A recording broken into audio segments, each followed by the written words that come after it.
వలసలో శక్తి కదిలింది, గంగమ్మ తల్లి పేరుతో ఈ ఊరు మేల్కొంది.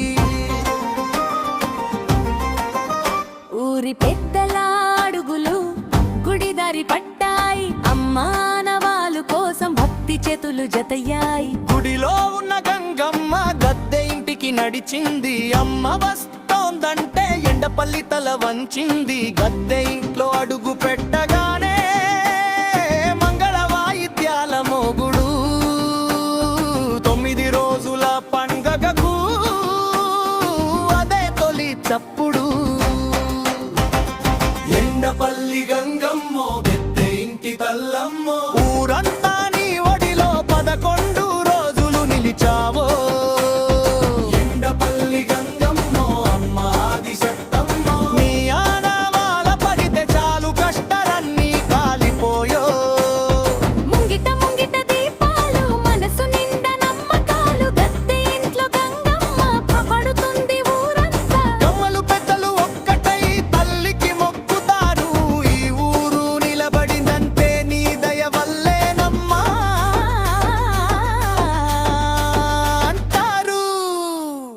8 రోజు రాగానే అందరి మనసులో పుట్టే శబ్దమే వాలకాలు వస్తున్నాయంటే, భక్తి భయం రెండే గంధారి వాలకం పడితే భూమే కదిలినట్టే.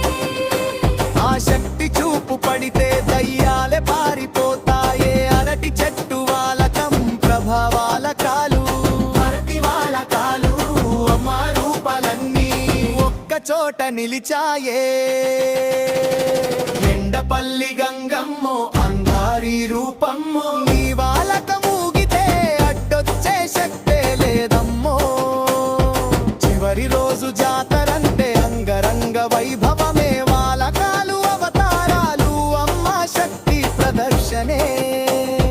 డప్పులు మోగితే మట్టే నడుస్తది, గజ్జెల చప్పుడు పడితే గుండె ఉరుముతుంది.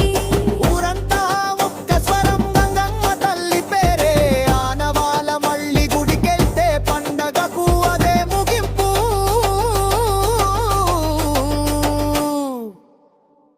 ఎండపల్లి గంగమ్మో మా ఊరి దైవమ్మో, గుడి నుంచి గద్దె ఇంటికి మళ్ళీ గుడికే నడిపావో.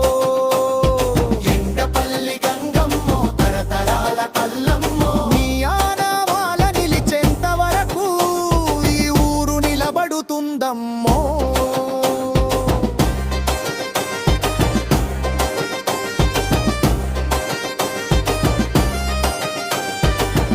అమ్మ గుడిలో కూర్చుంది, ఊరు మళ్ళీ నిశ్శబ్దమైంది, కానీ గంగమ్మ తల్లి దయా